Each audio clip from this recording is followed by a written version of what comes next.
Assalamualaikum warahmatullahi wabarakatuh. Kembali lagi di channel YouTube. Kali ini kita akan membagikan informasi bagaimana trik ya dalam perbaikan rice cooker. Tonton sampai habis video ini agar lebih mudah nantinya memahami ya. Tapi sebelumnya jangan lupa like and subscribe video ini. Oke, kita lanjut. Kita pahami dulu bagian-bagian dari sebuah rice cooker ya. Yang pertama, kita lihat dulu di sini ada kabel power ya, yang dihubungkan kepada konektor listrik. Ya. Kemudian di sini ada heater. Ya. Ini case heater ini dia tertutup ya bagian bawah. Ini bagian bawah. Ini dia heater yang berdaya biasanya 300 watt nih ya, agak besar nih. Disinilah pemanas utamanya. Ya. Kemudian di sini menggunakan thermal fuse ya. Thermal fuse ini dia akan memutuskan apabila mencapai 195 derajat Celcius ini. Tergantung dari rice cookernya ya. Jadi tegangan kerjanya 250 volt akan memutuskan arus apabila arus itu nanti sudah bekerja, kemudian panas suhu melebihi dari 195 derajat, dia akan memutuskan arus secara otomatis. Jadi sifatnya sebagai bius pengaman apabila terjadi panas yang terlalu berlebihan. Nah, kemudian kita lihat di sini ada switch. Ya, di sini ada switch ya. Kemudian di sini ada termostat ya. Termostat ini sebetulnya magnet ini di dalamnya nih ya, magnet. Ketika dia panasnya sudah mencapai suhu tertentu, kemagnetannya hilang. Jadi dia ada tuas di sini ya, tuas ini yang tadinya ketika kita hidupkan rice cooker, tuasnya akan naik ke atas dan termostat ini akan menarik lengket ya. Lengket ini tuas ini dengan termostat ini. Jadi switch ini ya, switch yang ini tadi menghubungkan listrik masuk dan terhubunglah ke heater. Ya, maka timbul panas. Jadi dari sini listrik tadi dihubungkan kabelnya ke switch satu, yang satu lagi melalui thermal fuse, baru dia masuk ke pemanas heater. Jadi switchnya ada di sini di tuas ini. Jadi prinsip kerja dari termostat ini ketika sudah suhu mencapai 100-an lebih ya, sudah mendidih, nasi itu sudah mulai masak, maka tuas ini beberapa menit kemudian akan jatuh turun ya karena magnet yang di sini hilang. Ya, nah biasanya kalau sudah panas ya, dia akan mematikan lampu indikator yang tadinya biasanya warna merah berubah menjadi warna hijau. Ya, indikator bahwasanya nasi itu sudah masak ya. Kemudian kita lihat di sini ada termistor. Termistor ini juga hampir sama kerjanya ya dengan thermal fuse ya. Thermal fuse ini jadi dia kalau tadi di sini di daerah kabel listrik ya, kabel listrik aliran arusnya, sekarang dia ini akan memutuskan arus nantinya kalau dia berlebihan panasnya juga. Jadi sebagai pengaman juga ya termistor ini ya. Jadi dia bekerja ada beberapa pengaman ya. Yang mana yang sering rusak ya, yang mana yang sering rusak adalah termistor ini yang sering rusak. Ya. Dengan fuse ini. Kalau heater tuh jarang bahkan tidak pernah sih dijumpai termostat ini rusak. Kalau sudah heaternya rusak, ya sudah nggak bisa lagi kita perbaiki karena ini juga mahal sekali harganya. Bagus kita beli rice cooker baru. Jadi yang bisa kita perbaiki adalah biasanya power, kabel power, kemudian konektor ini. Ya, biasanya dia bekarat atau terbakar, ya, lonyot ya, terbakar, atau ini fuse-nya putus. Dan ini juga termistornya juga rusak, terbakar. Nah, dan switch-nya yang sering rusak. Berarti 1, ya, 2 termofuse, switch 3, kemudian termistor juga 4. Biasanya yang sering rusak nih. Ya. Dan ini biasanya sih pernya ini yang lemah. Ya, pernya ini lemah. Jadi biasanya kerusakannya adalah nasi itu sering apa namanya ya? Gosong lah ya. Nasinya itu gosong, biasanya ini yang bekerjanya tidak sempurna lagi ya, ketika suhunya sudah panas betul, dia tidak hilang kemanitannya. Jadi kita beli nih, kita ganti, jadi komplit diganti. Ini berkisar harganya kalau di pasaran toko kita biasa ganti, ini harganya di antara 30 sampai 40 ribu. Kalau yang ini harganya 10.000 ya. Yang ini harganya juga berkisar 5.000 sampai 10.000. Yang ini juga 7.000 sampai 10.000. Jadi murah harganya ya. Jadi kita coba jelaskan bagaimana cara memeriksanya dengan menggunakan multitester. Baik, berikutnya kita lihat cara pengecekan termistor dengan menggunakan multitester. Ya. Ini multitester. Kita perhatikan pertama kali adalah ada jack hitam dan jack merah. Ya. Selektor ini akan kita pindah di posisi kali 1. Nah, kemudian kita cek. Ya, di sini ada panel 1, panel 2-nya. Kita hubungkan. Ya. Ini jarum harus bergerak. Nah, jarum harus bergerak. Menunjukkan mendekati 0 ohm. Jadi dia seperti tidak ada hambatan nilai tahanannya. Nah, di sini posisinya harus kali 1 karena kita menghitung berapa besar nilai ohmnya. Jadi gampang saja, perhatikan selektornya posisi kali 1, sebelum diukur kalibrasi dulu, gabungkan dulu hitam dengan merah, ya kita gabungkan dulu sebelum dihubungkan kemari, kita gabungkan dulu, dia akan bergerak menuju angka 0. Kemudian kita buktikan bahwasannya sudah bekerja bagus nih alat ukurnya ya, terhubung. Nah, kemudian kita hubungkan seperti ini. Ya. Yang bagus, jarum harus bergerak menuju angka 0. Itu berarti bagus. Kalau tidak bergerak sama sekali, inilah yang rusak. Perlu diganti. Ya, sangat mudah sekali pengecekannya. Yang penting selektornya dikali 1 posisinya. Kita mengecek ohm. Karena multitester ini bisa mengukur tegangan DC, bisa mengukur tegangan AC, dan mengukur tahanan. Ya, nilai ohm. Baik, berikutnya kita lihat cara pengecekan heater dengan menggunakan multitester. Nah, heater tadi di sini kita ukur, di situ ada panel 2 juga, yang hitam dan yang merah kita hubungkan salah satunya. Terbalik boleh, mana-mana saja boleh kita cek. Kemudian selektor juga kali 1, lihat, amati. Biasanya dia akan menunjukkan angka ohm. Ya, dari sini pasti bergerak sedikit ya, nilai tahanannya bergerak sedikit karena ini sifatnya lilitan, banyak lilitan kawat di dalam elemen pemanas, kemudian dia punya nilai tahanan. Yang pastinya dia bergerak sedikit. Itu menandakan dia terhubung, bagus. Tapi kalau dia menunjukkan angka 0, nah ini rusak juga, nggak boleh. Seperti konslet dia nanti, tidak ada nilai tahanannya sangat rendah. Ya. Jadi yang bagusnya, elemen pemanas itu dia akan bergerak sedikit. Nah, itu dia untuk perbaikan pengecekan heater pemanas. Kemudian berikutnya kita lihat ya cara pengecekan thermofuse dengan menggunakan multitester. Yang sama juga seperti yang tadi juga, ada 2 ya, konektor yang harus kita hubungkan, hitam, merah, terbalik-terbalik juga nggak masalah, yang penting salah satunya harus dihubungkan. Kemudian ini juga kali 1, lihat jarum juga menunjukkan mendekati angka 0. Bagus dia, seperti ini dia, bergerak jarumnya. Kalau dia putus, ya jarum tidak bergerak sama sekali. Nah, selanjutnya kita lihat switch. Ya. Nah, switch sama juga. Ya. Pengecekannya hampir sama. Cuman di sini ada sedikit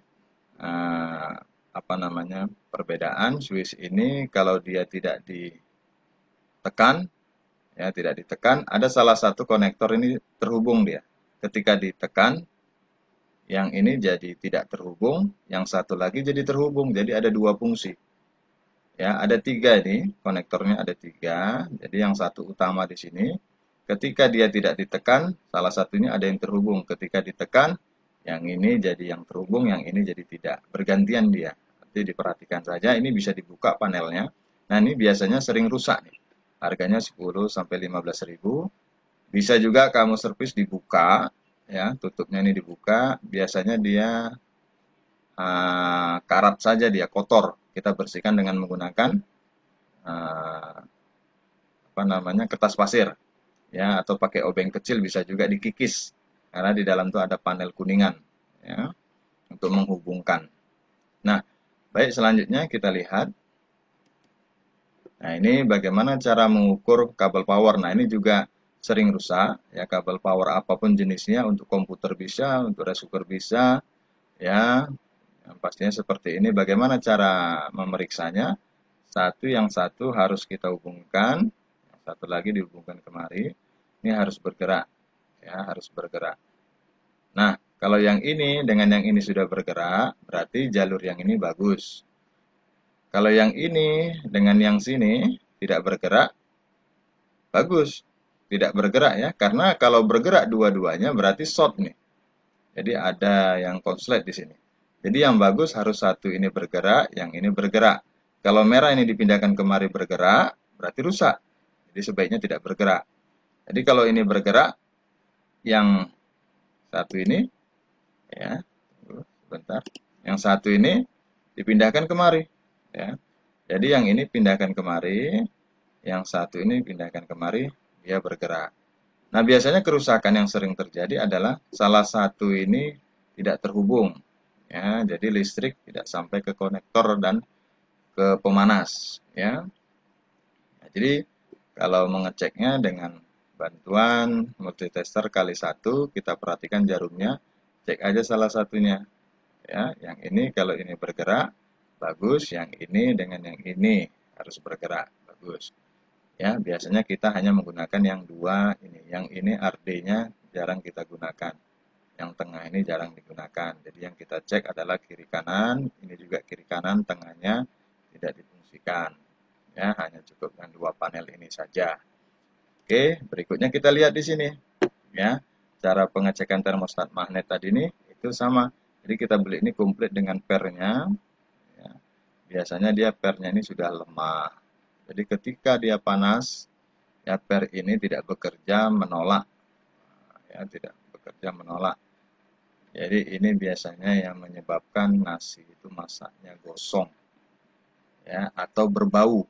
Biasanya bau, rice cooker saya bau. Nah, bisa juga penyebabnya salah satunya ini.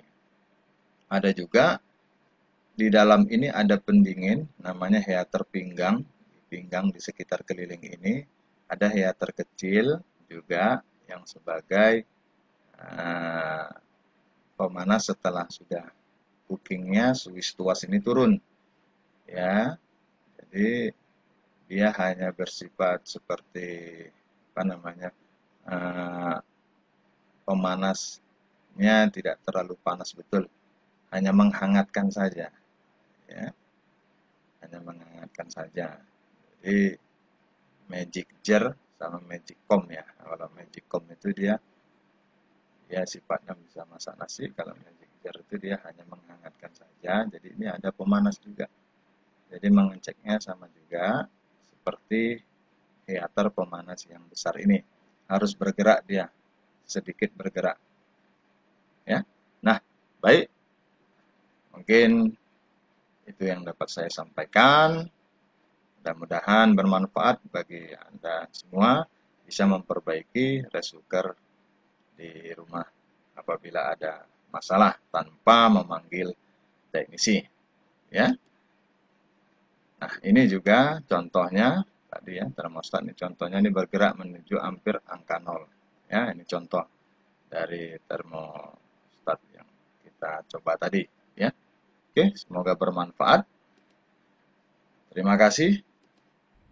Jangan lupa like and subscribe. Assalamualaikum warahmatullahi wabarakatuh.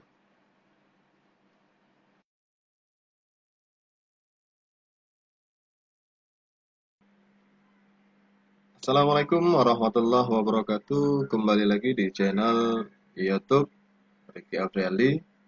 Baik, kali ini saya akan coba berbagi informasi bagaimana cara melakukan perbaikan setrika listrik, ya, dan memperkenalkan bagian-bagian dari setrika listrik yang nantinya sangat bermanfaat bagi Anda sekalian yang membutuhkan bagaimana trik untuk memperbaiki setrika di rumah, ya, tanpa memperbaikinya ke tukang servis, ya. Nah, sebelumnya saya akan coba membuka blogspot saya. Nah, Anda nanti jika kurang jelas bisa melihat blogspot saya. Di sini ada blogspot saya rickyafrialdi.com, ya. Kemudian kita enter. Ini tampilannya. Kemudian Anda ambil set map, ya. Set map, klik set mapnya. Nah, di sini banyak tertera. Salah satunya materi pelajaran fisika, ya, bisa dilihat nanti menu-menunya. Nah, kemudian di sini ada kategori alat praktikum fisika.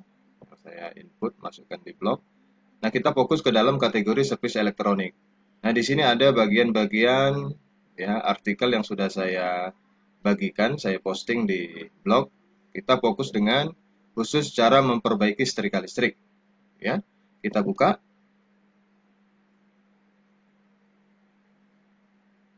Nah, bagi yang belum like and subscribe video channel saya, jangan lupa like and subscribe. Dan bagi yang sudah subscribe, saya ucapkan terima kasih. Nah, baik, sudah terbuka di blogspot saya. Kali ini kita coba bagaimana cara melakukan perbaikan setrika listrik, ya. Di sini saya tulis belajar memperbaiki setrika listrik dengan mengenal komponen dalam setrika listrik. Nah, biasa selama ini jika kita mengalami kerusakan pada setrika listrik, kita langsung membawa ke tukang servis dan kadangkala kita langsung mengganti dengan setrika baru. Kali ini saya akan membagikan trik bagaimana cara memperbaiki setrika dengan mudah. Setrika merupakan alat elektronika yang berfungsi sebagai alat untuk merapikan pakaian agar terlihat rapi atau tidak kusut. Setrika bekerja mengubah energi listrik menjadi energi panas. Nah, baik, di sini saya membedakan setrika itu ada dua jenis, ya. Yang pertama setrika listrik yang manual tanpa otomatis. Nah, di sini setrika yang tidak secara otomatis pengaturan panasnya, apabila suhu setrika sudah mencapai suhu yang diinginkan, maka kita harus mencabut cok atau steker pada arus PLN. Nah, hal ini sangat merepotkan memang, ya. Kita harus lebih hati-hati dalam menggunakannya. Kemudian bisa saja karena terlalu panas dan kita lupa untuk mencabut cok steker itu, maka pakaian akan gosong atau terbakar. Nah, kemudian yang kedua, jenis setrika listrik otomatis, ya. Nah, yang otomatis ini kita dimudahkan. Setrika model ini sekarang banyak di pasaran dengan berbagai merek, harga yang bervariasi. Setrika listrik otomatis ini lebih mudah digunakan dan lebih aman dalam pengaturan suhunya, sehingga kita tidak direpotkan dalam penggunaannya. Nah, seperti ini contohnya, ya, setrika yang kita sering temukan, ya, atau di rumah kita. Nah, bagian-bagian komponen setrika perlu saya jelaskan di sini. Yang pertama yaitu steker, ya, kemudian kabel, kemudian koper atau penutup, kemudian logam atau alat pemanas, pengatur panas, lampu indikator, resistor, bimetal, termostat, fuse, platina, dan elemen pemanas. Nah, bagaimana cara memperbaikinya? Nah, kita lihat dulu. Yang pertama, kerusakan yang sering terjadi pada bagian steker dan kabel listrik, ya. Nah, di sini ini ada steker. Steker itu adalah colokan, ya, cok kepala dari sebuah kabel untuk dihubungkan ke PLN. Ini dia biasanya sering terbakar di sisi pinggir ini, ya, sering terbakar. Bisa saja kita ganti nih stekernya. Khusus yang rusak stekernya saja bisa. Nah, atau kabelnya yang terbakar. Ya, bisa kita lihat nanti bentuk fisiknya. Dari fisiknya ini nampak nanti. Apakah dia terbakar atau putus, nanti nampak dari bentuk fisiknya. Nah, bisa juga kita menggunakan multitester. Nantinya kita hubungkan kabel hitam merah, ya, di ujung yang sini sama yang sini. Ya, yang sini dengan yang sini.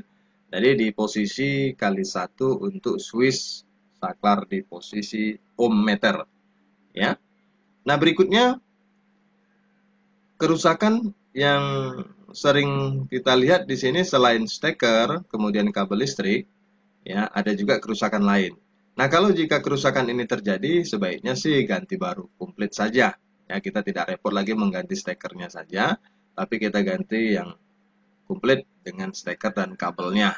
Di pasaran banyak kita jumpai, ya, sebaiknya dengan harga yang sesuai. Artinya kalau yang murah berarti kabel dalamnya itu biasanya sedikit seratnya. Tapi kalau lebih mahal harganya biasanya seratnya lebih kuat, lebih tahan lama, ya. Nah, yang kedua di sini saya kenalkan dengan sebuah koper atau logam alat pemanas ya. Di sini kopernya itu penutup, kemudian logam alat pemanas. Nah, di sini untuk logam alat pemanas ini jarang rusak, ya. Koper juga jarang rusak, tapi biasanya kalau rusak pun dia karena otomatisnya tidak bekerja, panas yang terlalu berlebihan. Ya, bisa juga ini seperti terbakar ya, meleleh dia. Pinggiran ini biasanya meleleh disebabkan oleh panas yang terlalu berlebihan. Nah, berikutnya kita lihat yang ketiga di sini kerusakan yang terjadi apabila kurang panas atau terlalu panas. Jadi cepat panasnya hingga pakaian menjadi gosong atau terbakar. Nah, di mana penyetelannya? Kita lihat di sini. Ini ada skrup pengaturan suhu. Nah, di sini ada skrup kecil. Kita bisa gunakan dengan obeng kecil pipih atau bunga. Kita lihat dari struktur bentuk obeng skrupnya di sini ya. Nah, ini akan kita setel ke kiri dan ke kanan putar. Jadi, ada bagian yang ke bawah ini dia akan menekan ya. Ini akan menekan ketika kita putar ke kanan, dia agak tekan ke bawah. Kalau kita putar ke kiri dia naik ke atas ini, ya.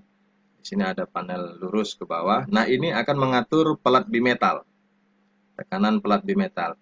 Nah, pelat bimetal inilah yang berfungsi apabila suhu yang sudah kita atur tadi, ya, dia akan lempengan bimetal pelat ini akan bergerak naik ke atas atau turun ke bawah, ya. Naik ke atas atau turun ke bawah bisa memutuskan arus dan menghubungkan arus. Nah, disinilah otomatisnya bekerja. Otomatisnya secara manual, tidak ada yang elektrik di sini, hanya mengandalkan pelat bimetal ini. Nah, pengaturan kurang panas tinggal kita setel aja di sini. Jadi kalau setrika kita kurang panas, kita setel saja bagian yang ini, ya. Kita putar sedikit baut kecil di dalam nih, ya. Ketika kita buka koper penutup setelan suhu, di sini ada baut kecil yang diputar ke kiri dan ke kanan, sehingga kita bisa mengukur putaran tadi, ya, sedikit saja diputar sudah hidup atau agak melebar sedikit berputarnya baru dia hidup. Nah, ini adalah bagian platina, ya, bagian platina.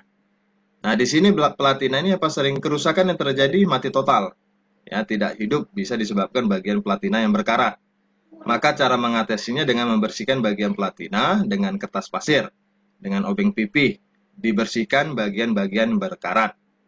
Jadi, di sini kita lihat amati, kita buka koper tadi, kita lihat bagian otomatisnya, kita lihat perhatikan di sini, ada tidak korosi atau karat di bagian platinanya.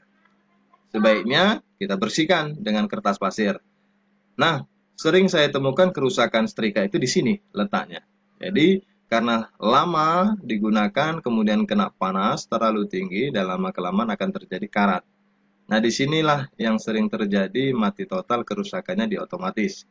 Jadi, tidak perlu kita ganti komplit, ya, tidak perlu kita ganti komplit, cukup dengan menggesekkan dengan kertas pasir saja, ya, ini akan bekerja normal kembali biasanya. Nah, tetapi kalau terjadi platinanya sudah haus, sudah habis betul, ya terpaksa kita ganti otomatis komplit. Tapi jarang untuk ditemukan. Cukup dengan membersihkan ini saja. Ya, khusus untuk platinanya. Apabila ada kerusakan kita buka. Atau dengan cara obeng kecil pipih. Kita gesekkan saja di antara platina atas dengan platina bawah itu kita gesekkan. Nah, akan hilang karat tadi. Ya, jadi mudah terhubung. Jadi arus listrik ini sebagai saklarnya, on off-nya. Di sini otomatisnya pemanas ini bekerja dengan baik. Di sini dia. Jadi bimetal ini bekerja ketika suhunya tinggi dia akan naik ke atas membuka platina. Kemudian suhu sudah dingin kembali maka plat ini akan berubah melengkung, lengkungannya ini berubah dan menutup platina ini. Jadi sehingga otomatis ini bekerja tek tek tek tek seperti itu bunyinya. Ya. Nah, kemudian kita lihat di sini. Kerusakan terjadi mati total juga, tidak hidup sama sekali, bisa disebabkan ya. Bisa disebabkan dengan fuse atau elemen. Nah, di sini elemen pemanas. Ini elemen pemanas. Nah, ini sebenarnya jarang sih ditemukan, tapi pernah juga saya temukan rusak bagian pemanasnya. Ini kita ganti, ada dijual. Kita lihat tipenya, modelnya, tapi harus hati-hati membukanya. Ya, ini elemen pemanas. Dengan menggunakan multitester, kita cek ya, dengan posisi kali 1 atau kali 10 kita cek. Yang merah atau yang hitam diletakkan di antara kaki elemen ini. Ya, kalau dia bagus, dia biasa bergerak jarumnya penunjuk. Jangan lupa switchnya harus di posisi ohmmeter. Kita mengukur tahanan dari sebuah elemen ini. Ya. Nah, kemudian bisa disebabkan oleh fuse. Nah, di sini ada fuse pengaman. Ya, fuse ini bekerja apabila suhunya terlalu tinggi, di atas misalnya 140 derajat Celcius, dia akan memutuskan. Nah, ini memang sering kita jumpai, kerusakan di fuse ini sering kita jumpai. Kita ganti saja fuse-nya dengan yang baru. Lihat ukuran, ada ukuran derajatnya. Biasanya sih 140 derajat, 250 volt. Nah, ini kita ganti. Nah, bagaimana cara meriksanya? Ini sama dengan elemen pemanas tadi, cukup kita tempelkan multitester ya, yang hitam jacknya, kemudian multitester yang jack merah tempelkan di sini, dilihat dikali 1. Kalau bergerak jarumnya berarti ini terhubung ya, ada nilai tahanannya. Nah, biasanya kalau rusak fuse ini terputus, maka tidak ada nilai tahanannya atau tahanannya besar, jadi tidak bergerak itu jarum multitester tadi ya. Nah, ini yang harus kita perhatikan, biasa yang sering rusak fuse-nya ya, atau elemen, tapi elemen pemanas ini jarang sekali rusak ya. Yang sering itu fuse di sini sama bimetal ya, pelat bimetal ini yang harus jadi perhatian kita ya. Sama kalau setrika kita kurang panas, bisa kita setel baut kecil di dalam nih lingkaran ini ya, kita setel. Nah, kemudian ada lampu indikator ya. Lampu indikator itu ketika bimetal bekerja ya, memutuskan dan menghubungkan arus, maka lampu indikator ini akan bekerja sesuai dengan perintah dari bimetal ini. Ketika arus masuk, maka lampu ini akan menyala. Ketika arus tidak masuk, terputus oleh bimetal atau platina ini bekerja, maka diputuskan arus dan lampu ini tidak menyala. Ya. Nah, semoga bermanfaat ya penjelasan kali ini tentang cara memperbaiki setrika agar kita bisa memperbaiki tanpa membawa ke tempat teknisi atau servis elektronik. Terima kasih atas perhatiannya. Jangan lupa like and subscribe video kali ini. Semoga bermanfaat. Assalamualaikum warahmatullahi wabarakatuh.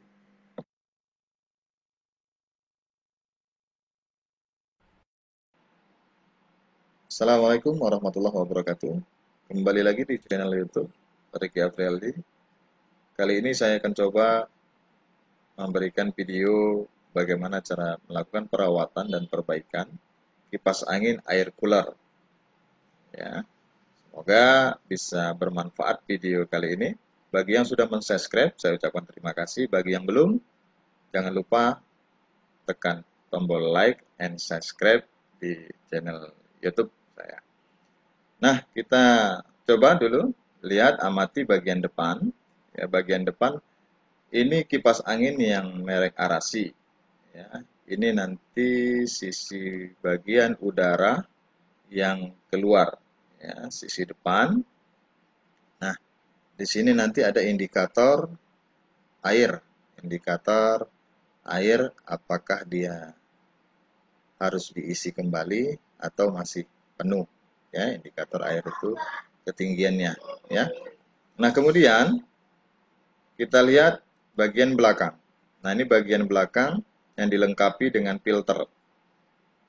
Nah, prinsip kerja dari kipas angin ini adalah udara di sekitar kipas angin ini masuk ke dalam, dihisap, kemudian dikeluarkan dari sisi bagian depan tadi. Nah, filter ini berfungsi menyaring udara ya di sekitar kipas angin ini, di sekitar ruangan ya. Kemudian dihisap oleh blower nanti, kemudian dikeluarkan melalui sisi bagian depan. Nah, dalam perawatan inilah yang harus kita perhatikan. Setiap 3 hari sekali minimal wajib dibersihkan. Ya, agar udara di sekitar itu bebas. Kalau kita perhatikan nanti 3 hari sudah kotor nih. Ya, kalau digunakan setiap hari kipas angin ini, maka sisi ini akan terlihat kotor. Nah, di sini ada sebuah bak penampung ya, ember penampung. Nah, di sini nanti diisi dengan air. Kemudian ada jet coolernya, pendingin. Ya, kita coba dulu membuka bagian filter dulu ya. Nah, kita buka bagian filter, ini tinggal tarik saja. Dibuka, tarik ke atas, kemudian dibuka. Nah, ini cukup dibersihkan dengan menggunakan air. Dengan menggunakan air disemprot ya, disemprotkan air biar kotoran ini jatuh. Nah, disemprotkan biar lubang-lubang ini lancar nanti sirkulasinya. Ya. Nah, kemudian nih bagian dalamnya lagi.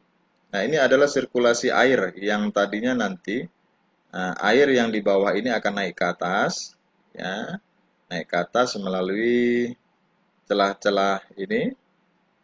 Nah, kemudian turun lagi jatuh dihisap lagi, ya, dipompa lagi dengan pompa penghisap naik ke atas, kemudian jatuh lagi ke bawah, seperti itu dia, ya. Kemudian kita lihat, ini kita buka, nah ini gir-gir ini yang harus dibersihkan, disemprot dengan menggunakan air, ya. Jadi kipas ini sebenarnya menyaring udara ya agar udara di ruangan itu tetap bersih. Jadi sangat bermanfaat, tapi harus rajin, filter ini harus kita bersihkan agar udara yang di sekitar ruangan itu tetap terjaga kebersihannya. Nah, ini kita buka, kemudian kita lihat, nah ini ember penampungan air. Nah, ember ini harus diisi dengan air. Nanti ada indikator tanda di mana air itu maksimum dan minimumnya. Ya, sedangkan yang warna biru ini adalah jet coolernya. Ya, gel seperti gel di dalam tuh air, kemudian dimasukkan ini ke dalam freezer ya. Freezer itu kita bekukan. Nih, seperti es batu. Ya, ada orang yang menggunakan es batu diletakkan di sini boleh. Ya. Nah, ini dimasukkan ke dalam kulkas. Setelah beku baru kita masukkan ke dalam bak ini. Ya, yang pastinya membantu suhu menjadi lebih cepat dingin. Nah, di sini dilengkapi dengan pompa. Ya, pompa hisap ini, jadi air yang di sekitar di sini akan naik ke atas dipompa dengan menggunakan dinamo nih. Dinamo nih ya, dihisap naik ke atas. Kemudian jatuh lagi ke bawah. Naik ke atas, kemudian jatuh lagi ke bawah. Itu prinsip kerjanya. Ya. Nah, kemudian ini kita buka ya. Kita buka nih dinamonya. Ini dia dinamo penghisap. Jadi tadi pipa, ini pipa atau selang kita lepas dulu ya. Nah, ini dinamonya kita buka karena kita mau lakukan servis. Kali ini kita mau servis karena kipas angin ini tidak mau berputar. Ya. Kita coba ganti kapasitornya agar bisa nanti berputar normal atau kencang, ya. Nah, untuk perawatan cukup di sini sebenarnya, ya. Yang pertama tadi kita bersihkan dulu bagian saringan luarnya, filter luar, kemudian kita bersihkan filter dalamnya dengan air. Nah, kemudian kita bersihkan bagian dalam ini, kita tetap kontrol airnya, kemudian yang ini setiap hari kita tukar ya, mana yang beku kita masukkan, yang sudah cair kita masukkan lagi ke dalam kulkas supaya beku kembali.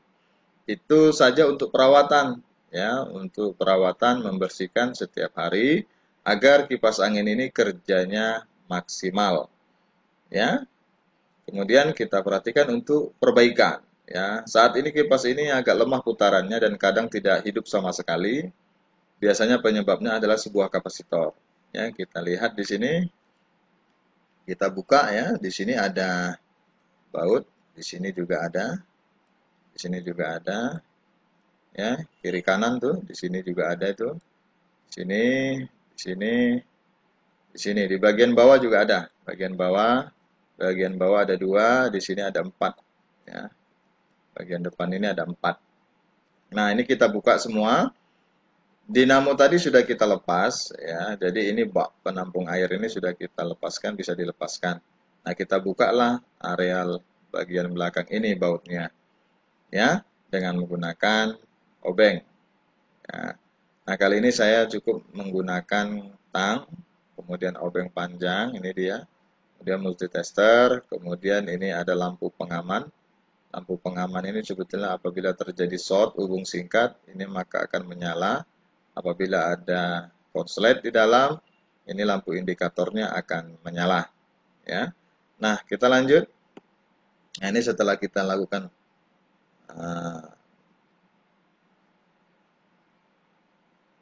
dibuka bautnya setelah selesai ya. Ini kita buka. Nah, ini tampilan bagian dalamnya. Kita coba perbesar ya, biar lebih jelas. Nah, ini dia. Ini kotor sekali nih ya. Nah, ini harus dibersihkan karena memang sudah lama tidak berfungsi nih kipas angin. Ya. Jadi ini harus dibersihkan, semuanya dibersihkan. Nah, inilah blower yang bagian dalam. Ini berputar nih nanti. Nah, yang ini adalah dinamo untuk memutar kiri dan kanan, ya. Kiri dan kanan, sirip-sirip bagian depan. Jadi kalau dalam kipas angin itu yang belok kiri, belok kanan, inilah dia. Ya. Nah, putar kiri, putar kanannya. Nah, ini dia blower utama, ini yang berputar nanti menghisap dan mengeluarkan udara, ya, mengeluarkan udara. Nah, kita lanjut dulu, ya. Nah, ini ada sebuah kapasitor di sini bagian sini. Kita coba ganti kapasitornya ya. Kita coba ganti untuk merubah blower ini bisa berputar lebih kencang. Ya, kita ganti kapasitornya. Nah, ini kapasitornya kita besarkan lagi biar lebih jelas. Ya. Ini dia. Merek Golden. Ukurannya yang penting adalah ini, 1,2 mikrofarad ya, dengan toleransi 5%. Ya, 1,2 mikrofarad, 500 volt, berarti kerjanya maksimal ada 500 volt AC. Nah, ini kapasitor yang kita coba ganti. Nah, biasanya ini tidak maksimal lagi kerjanya, sudah lemah. Ya, kapasitor ini lemah, kita coba ganti. Ya. Nah, dengan kapasitor nih, kita ganti dengan kapasitor yang ini, yang ada di pasaran. Kebetulan saya coba cari yang ada hanya 1,5 mikrofarad. Ya, tidak masalah ya, 1,5 mikrofarad.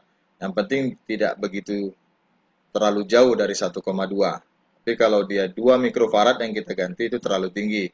Atau 1 mikrofarad terlalu rendah. Jadi 1,5 mikrofarad sudah bisa ya. Karena ini belum tentu kapasitor ini murni ya. Biasanya sih tidak begitu sesuai, tidak maksimal betul ya. Dengan daya 450 volt ini bisa atau tidak bisa ya, karena dia batasan tuh 220 volt AC. Ini maksimalnya 450 volt.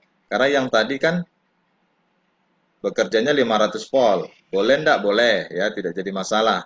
Ya, yang ini tidak jadi masalah 450 volt karena sudah di atas dari 220 volt ya. Nah, berikutnya kita coba ganti.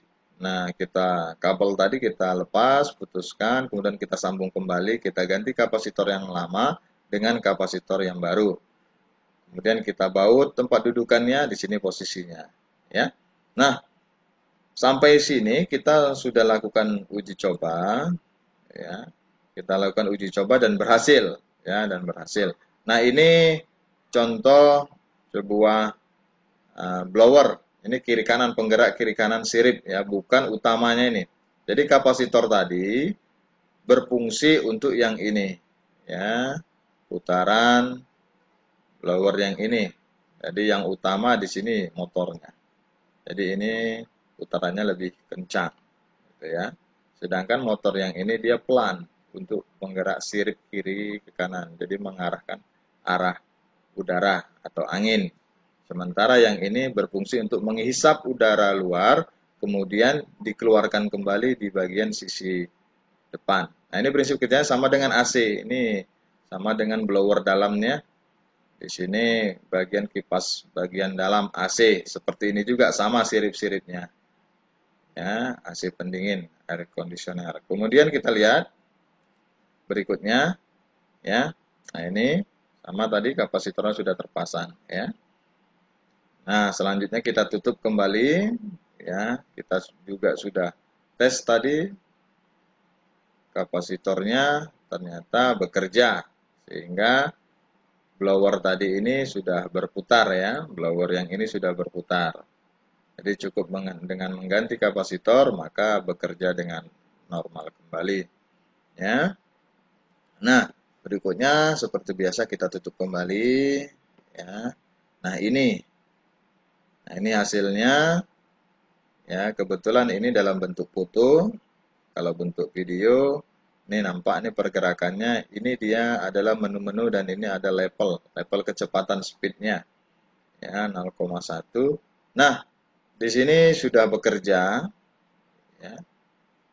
Kipas angin merek Aras ini sudah bekerja normal dan kecepatan kipasnya juga sudah normal kembali.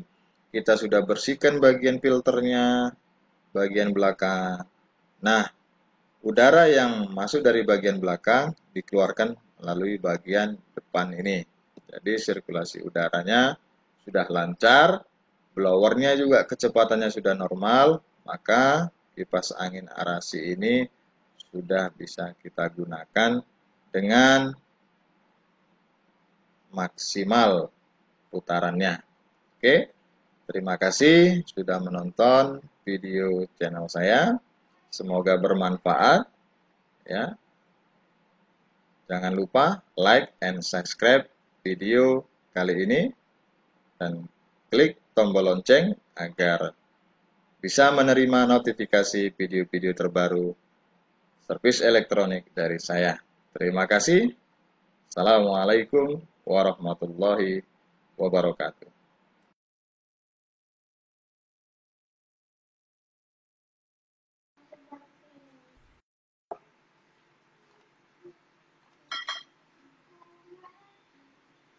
Assalamualaikum warahmatullahi wabarakatuh.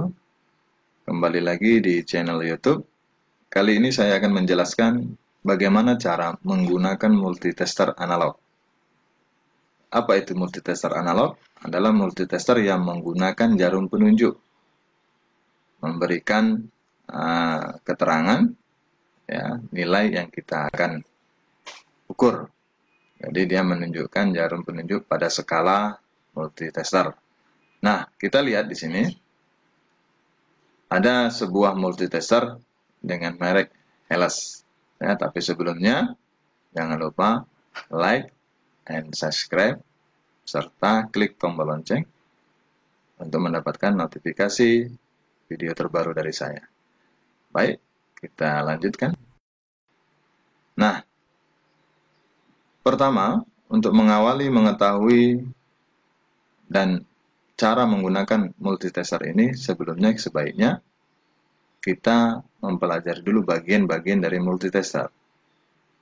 Ya, yang pertama skala, kemudian jarum penunjuk, kemudian selektor, ya, kemudian jack hitam, jack merah, ya, kemudian menu-menu yang akan dipilih oleh selektor nantinya. Kemudian di sini ada HFE, kita bisa menentukan berapa HFE dari sebuah transistor NPN dan PNP.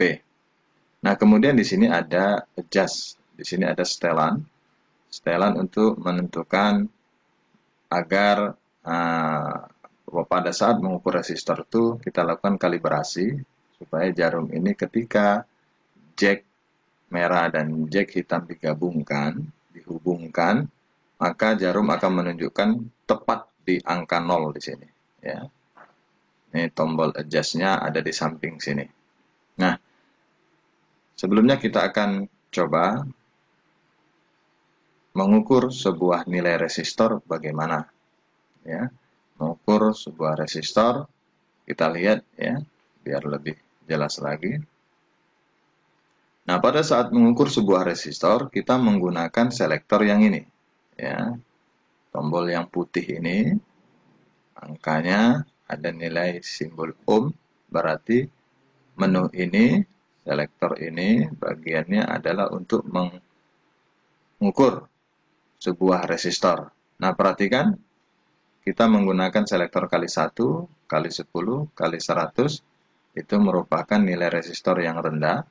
Kali 1 itu berarti berkisar 1 ohm, kali 10 itu berkisar 10 ohm, kali 100 berarti berkisar 100 ohm. Kalau kita gunakan 1K, berarti yang kita ukur adalah resistor yang kilo, dalam bentuk kilo ohm. Kemudian kali 100 berarti yang sampai ratusan, bahkan ribuan kilo. Ya.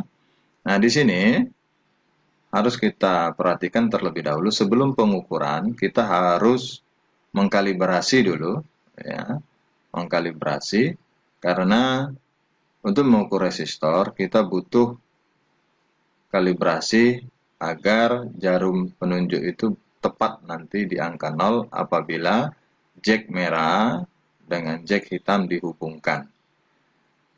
Nah, sebelum mengukur, saya akan beri penjelasan dulu cara membaca skalanya. Untuk mengukur resistor, kita butuh pembacaan skala yang warna hijau di atas, di mana nolnya di sisi kanan, ya, berbeda dengan mengukur tegangan nantinya. Kalau tegangan, nolnya di sebelah kiri. Jadi, kalau mengukur resistor, kita perhatikan dulu, ya, di sini nilai nolnya, skalanya. Maka ketika dihubungkan jack merah dengan jack hitam, kalau sudah jarum jam menunjukkan angka 0 tepat, berarti tidak perlu lagi disetel adjustment-nya. Tapi kalau belum tepat, kita setel dulu di sini, kita putar supaya tepat di 0. Ya. Nah, skala yang diukur, pembacaannya kita lihat 0, 1, 2, 5, 10, 20, 30, 50, 100, 200, 500. Tergantung dari mana selektor yang kita gunakan. Berarti yang kita amati adalah skala yang paling atas, yang warna hijau. Ya. Nah, itu untuk mengukur sebuah resistor. Nah, kemudian apalagi fungsi dari multitester ini? Mengukur tegangan DC, ya, mengukur tegangan DC. Di sini kita gunakan, ya, selektor yang warna putih sisi kanan ini, ya, 0,5 volt, 2,5 volt, 10 volt, 50 volt, 250 volt, 1000 volt. Yang kita amati pada skala yaitu yang warna hitam nih. Ya, ada 0, 50, 100, 150, 200, 250. Yang 250 berarti yang kita gunakan selektor yang 250. Kalau yang 0, 10, 20, 30, 40, 50 berarti yang kita gunakan adalah selektor yang 50 volt. Kalau yang 10, ini 0, 2, 4, 6, 8, 10. Berarti selektornya di sini. Nah, jika sampai ratusan, ya, lebih dari 250, boleh kita gunakan yang 1000. Nanti yang 250 misalnya ditunjukkan jarum penunjuk misalnya di sini, ya, maka harus dikali 4. Karena dia 1250 dikali 4 itu 1000 volt sama saja. Nah, baik, itu untuk mengukur tegangan DC, ya. Yang kita lihat skalanya nolnya dari sini.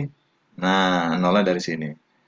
Nah, kalau jarum penunjuk ini tidak pas 0, jadi kita harus atur dulu di sini.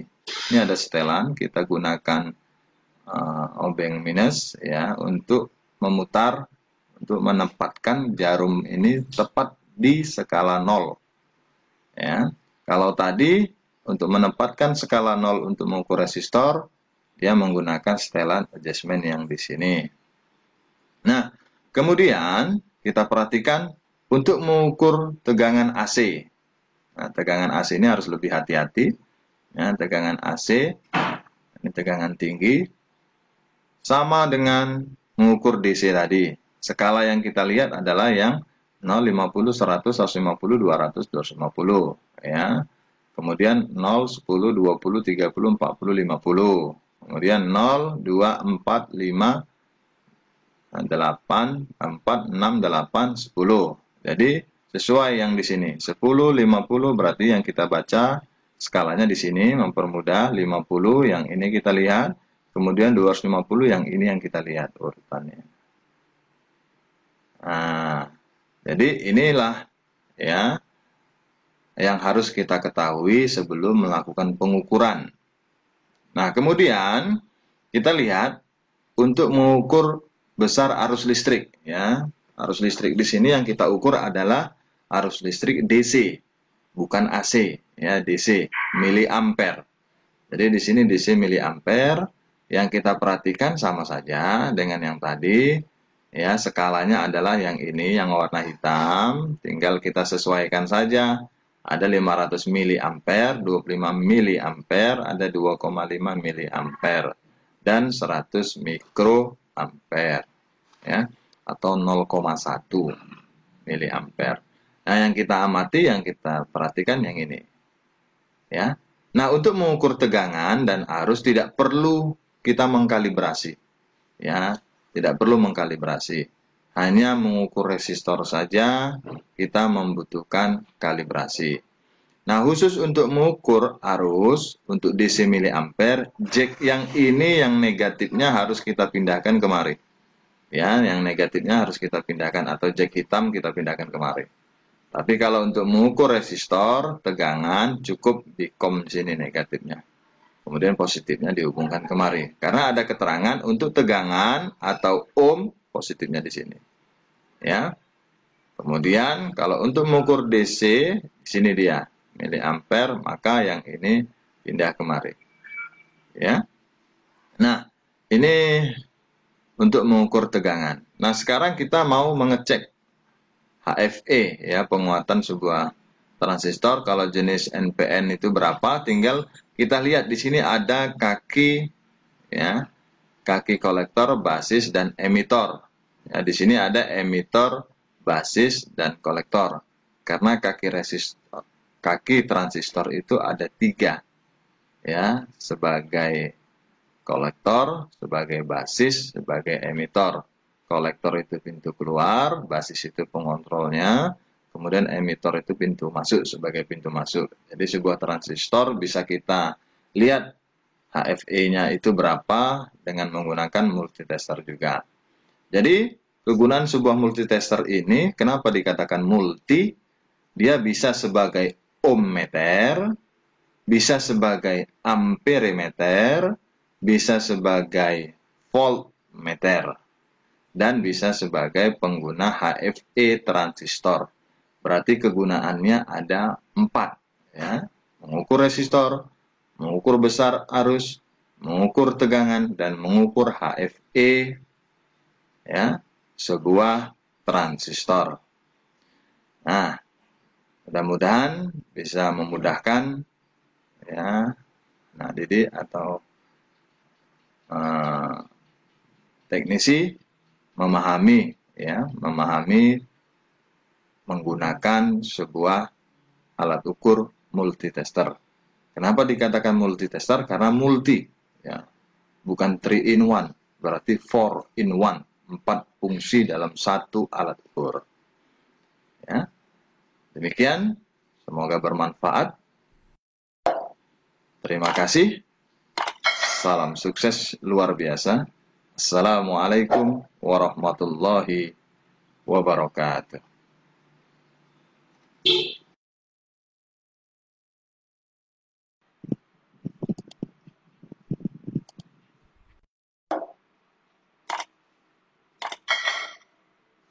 Assalamualaikum warahmatullahi wabarakatuh. Baik, kali ini kembali lagi di channel YouTube ya, khususnya untuk electronic service. Kali ini kita akan berbagi ya informasi bagaimana cara memperbaiki mesin cuci. Ini kebetulan merek Samsung. Akan kita modifikasi dari modul digital ke analog ya. Karena kerusakannya ada di modul ya. Modul ini cukup mahal harganya. Besar 400 sampai 1 jutaan modulnya. Ya, di sini kita akan bagi informasi, ya, semoga bermanfaat bagi yang membutuhkan. Oke, kita lanjut. Yang pertama ini bagian belakang, ya, tampilan belakang mesin cucinya. Ya, kemudian kita lihat serinya, mesin cuci merek Samsung WA85H4200SG. Daya 330 watt dengan kemampuan 8,5 kg. Ya, kemudian frekuensi 50 Hz. Di Indonesia frekuensi yang digunakan adalah 50 Hz. Tipe IPX4 ya, modelnya. Lanjut kita lihat di sini. Ini sisi belakang ya. Belakang atas. Di sini kita coba rombak nih. Di sini ada sensor air. Kemudian di sini ada katup ya. Katup pembuka air. Ini tidak kita gunakan lagi. Ini juga tidak kita gunakan lagi. Ini di sini switch on off tutup. Jadi kalau dibuka dia tidak hidup mesin cucinya, kalau ditutup baru dia menyala. Ini switchnya. Nah di sini nanti kita akan rombak. Ya. Jadi kita akan rombak di sini posisinya. Kita lihat berikutnya. Ini dari atas tampilannya, bagian belakang. Ini tengahnya ya. Kemudian kita lihat di sini apa alat yang digunakan untuk membuat menjadi manual. Yang pertama kita beli dulu ya switchnya ya. Nah, saklar otomatisnya. Di sini saya pilih menggunakan 6 kabel karena kebetulan di toko yang tersedia 6 kabel. Sebenarnya 3 kabel saja sudah cukup ya. Ini untuk wash pencucinya. Kalau yang ini untuk pengiringnya spin ya dengan 2 kabel. Kemudian kita beli baut, ring atau skrup ya. Murnya, kita ringnya. Ini bahan yang kita akan gunakan ya. Dan kita lihat di sini kebetulan sudah saya lubangin ini ya. Kita coba menggunakan obeng, dipanaskan, kemudian kita lubangin untuk tempat baut dan murnya untuk kedudukan dari switch ini ya. Dan selanjutnya ini sudah kita pasang ya, kedudukan baut murnya, dan di sini ada selektor ya. Ini menggunakan saklar, nanti ini untuk pengering, ini untuk pencuci, dan ini nanti kita gunakan untuk membuang air ya, on off pembuangan airnya. Dan kita lanjut, ini sisi atasnya ya, dari sisi atas terlihat sudah terpasang ya. Tapi yang ini saklar buang airnya belum kita pasangkan. Kita lihat di sini sudah kita pasangkan juga konektor untuk selektornya ya, penutupnya. Nah, kemudian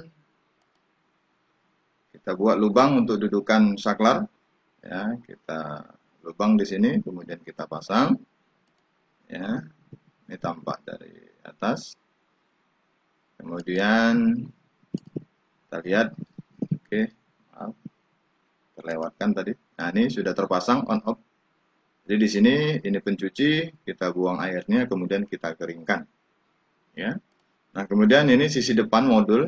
Ini yang mahal nih modulnya, kita lihat kalau dibuka ini seperti ini. Nah, ini kerusakannya kemarin dia tidak bisa start ya, ketika diperintahkan dia tidak bisa start. Kita sudah coba reset program ya, kita coba reset program, perintahnya tahan 2 tombol ini, kemudian klik power, kemudian dia hidup semua lampunya dan kita start.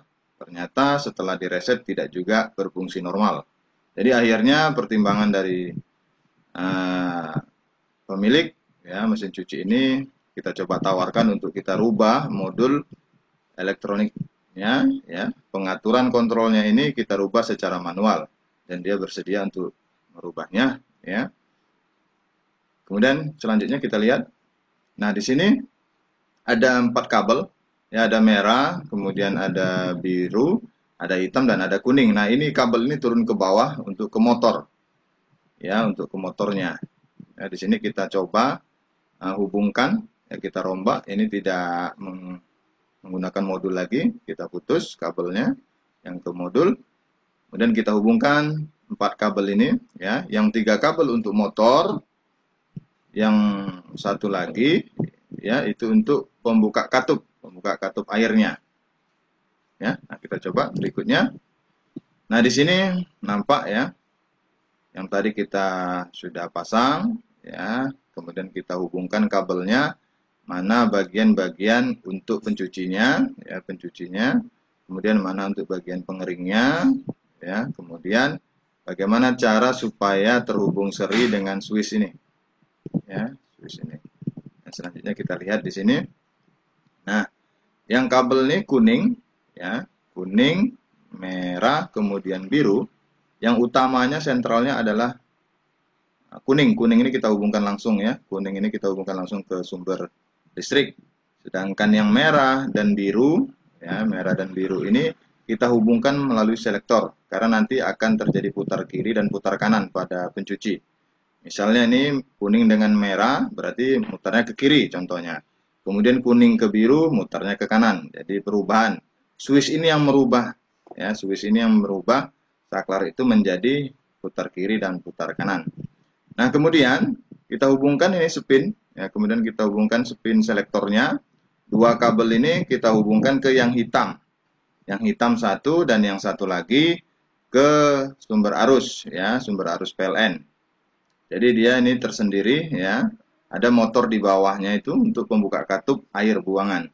Nanti kita coba hubungkan seri dengan saklar ini. Jadi ketika dia dihidupkan, ini buang air, selektornya ditarik, kemudian ini akan saya konekkan ke selektor ini untuk spin. Jadi perintahnya terhubung seri. Ketika ini dihidupkan, ini baru bisa hidup. Kalau ini di-off-kan, yang spin ini tidak bekerja ya, agar tidak terjadi hubung singkat atau tegangan yang bercabang ya.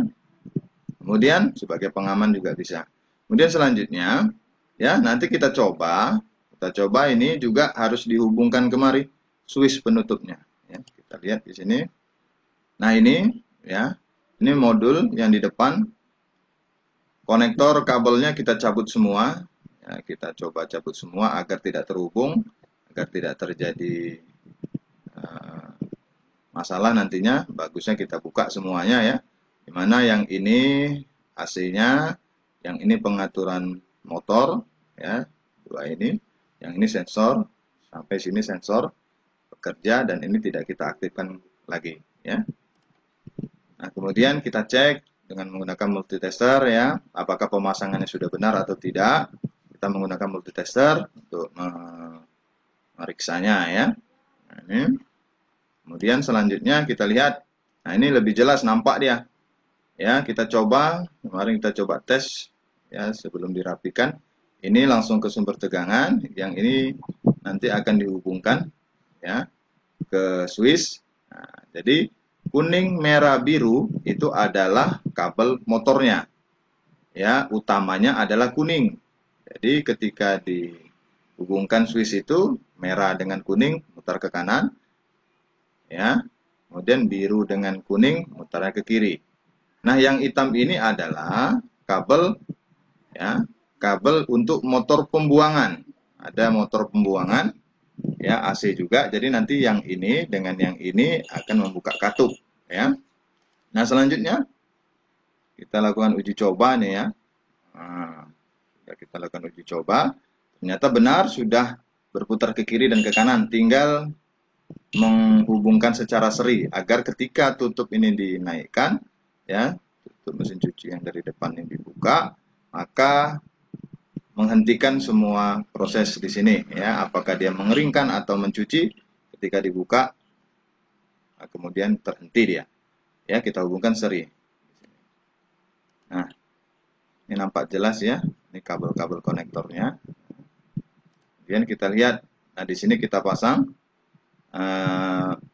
on off ya untuk buangan airnya. Ini ada 3 kabel, kebetulan yang ini untuk hidupkan lampunya supaya menyala ya. Nah, ini pasa 0, kemudian ini pasa satunya ya. Kemudian kita lihat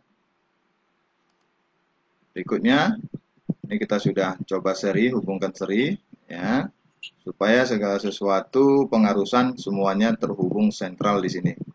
Jadi ketika ini digunakan, ini digunakan, ini digunakan, harus seri dengan rangkaian ini. Jadi kita sudah coba rakit, ya. Ini sudah kita coba berikan lem bakar ya supaya aman agar tidak terjadi hubung singkat atau konslet ketika ada percikan air, ya. Dia jadi aman, lebih aman, ya, lebih aman. Karena ini memang mesin cuci kan dengan air dia nanti bisa lebih sensitif ya, karena kita mencuci menggunakan air. Jadi harus kita amankan biar lebih aman.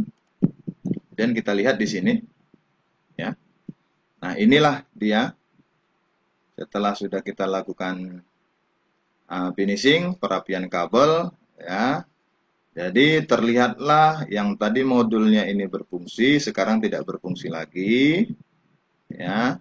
Jadi yang ini sebagai wash pencuci switchnya, kemudian ini sebagai buangan airnya, saklar untuk membuangkan air.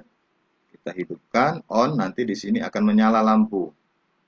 Ya, indikator bahwasannya telah dilakukan pembuangan air. Kemudian di sini ini jangan dimatikan, tetap dihidupkan.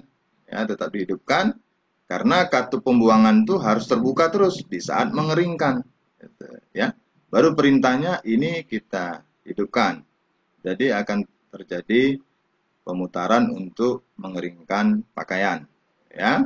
Nah, di sini setelah mengeringkan, ya, kemudian baru dimatikan. Di sini baru kita matikan. Nah, untuk mengawali untuk mencuci tadi, sebaiknya ini tetap mati kondisinya karena kalau dihidupkan dia kan katupnya terbuka dan air akan keluar terus ketika mencuci awal. Jadi ini kalau mencuci ini keadaannya off, ya, baru diisi air. Setelah air sesuaikan dengan pakaian berapa kilo, baru kita stop airnya, kemudian dicuci. Setelah pencucian kemudian dibilas, dibuang airnya, baru kita lakukan pengeringan, ya. Oke, desainnya kalau seperti ini saya rasa tidak begitu jelek ya. Jadi kalau kesannya seperti ini, ya seperti bawaan pabrik gitu ya, bawaan pabrik. Kita coba desain cari posisi yang mana yang kosong. Jadi yang mana yang kosong kita tempatkan agar tidak terganggu posisi saklar tadi. Kita coba lihat kembali. Nah, di sini karena celah yang kosong, ya, celah yang kosong ada di areal sini dan areal sini. Maka kita pilihlah selektor switch-nya ini di posisi yang ini. Jadi tidak mengganggu bahan yang sudah terpasang di sini, tidak mengganggu. Jadi kita cari posisi yang aman agar switch juga bisa dipasang rapi. Ya. Oke. Demikian ya. Ini tampilan hasil akhirnya. Bisa Anda coba apabila ada permasalahan dengan mesin cuci yang digital, yang pastinya menghemat anggaran, ya, menghemat anggaran. Di sini dijual selektornya ini 50.000 ya. Nah, di sini tergantung dari biaya servis oleh teknisi. Ya, yang pastinya hemat. Jika ada tegangan lebih, ada petir, ya, ini akan lebih aman dibanding dengan modul yang menggunakan IC digital. Ya, ini tahan banting dan ketika rusak hanya satu-satu saja diganti. Kalau modul ini salah satu rusak fungsinya, maka harus semuanya diganti. Ya, ini tampilannya. Kemudian, terima kasih. Assalamualaikum.